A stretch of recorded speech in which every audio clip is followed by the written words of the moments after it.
So, can you just share a little bit about your own personal journey and how you transitioned into your role as a mystic and intuitive healer over the past 24 years?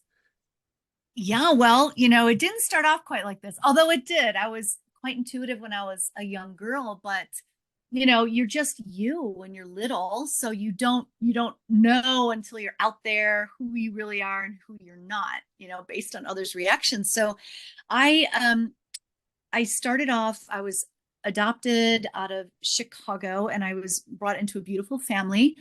And as I mentioned, I would start to get visions when I was a little girl in my dreams of places like, we were going, for instance, with my mom one time. And we get there and she's like, "What is going on? This is exactly what you've been telling me all the way here."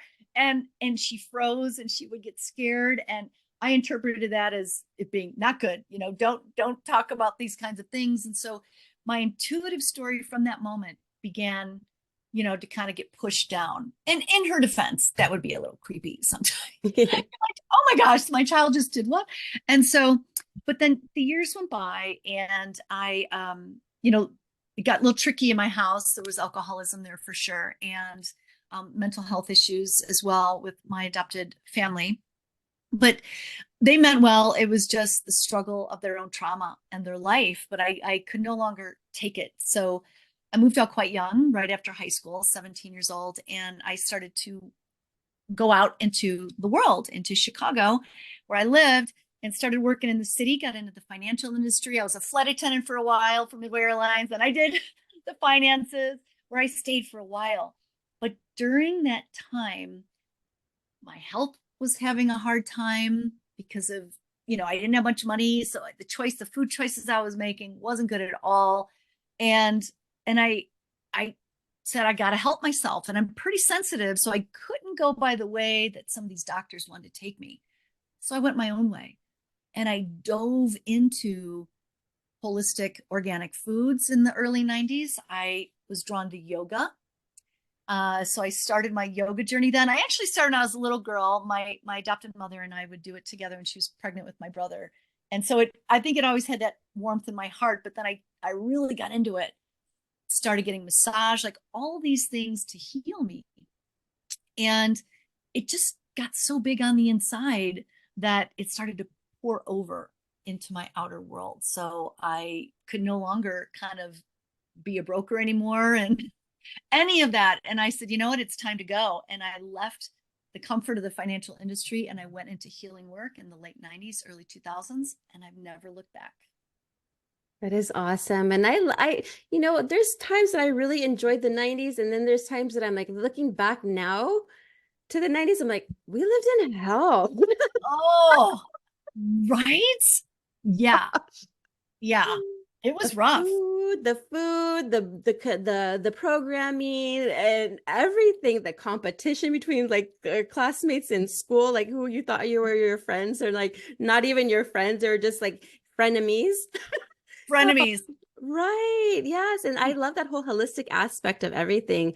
Now, the food too, right? Like, because you're saying you're getting more into holistic food. I don't even know if organic was a thing back in the 90s. I'm Oh trying no. to think. Yeah, I don't think so. It No, no, no, wasn't. no, no. It wasn't. And the funny thing was, I decided in the 90s, here I am living downtown Chicago at the time, working in the financial industry, and I was married to somebody else. And I'm like, you know what? I'm going to become a vegetarian.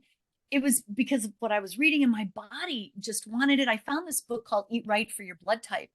And I was learning a lot about holistic care as well. I was considering being a naturopath. I'm like, I'm going to do this because of the way that they treat the animals, not just the morality of it, but I had read at the time how they were injecting them with so many chemicals. I'm like, I can't have that. I don't want that. So this information was there in the 90s without the computers.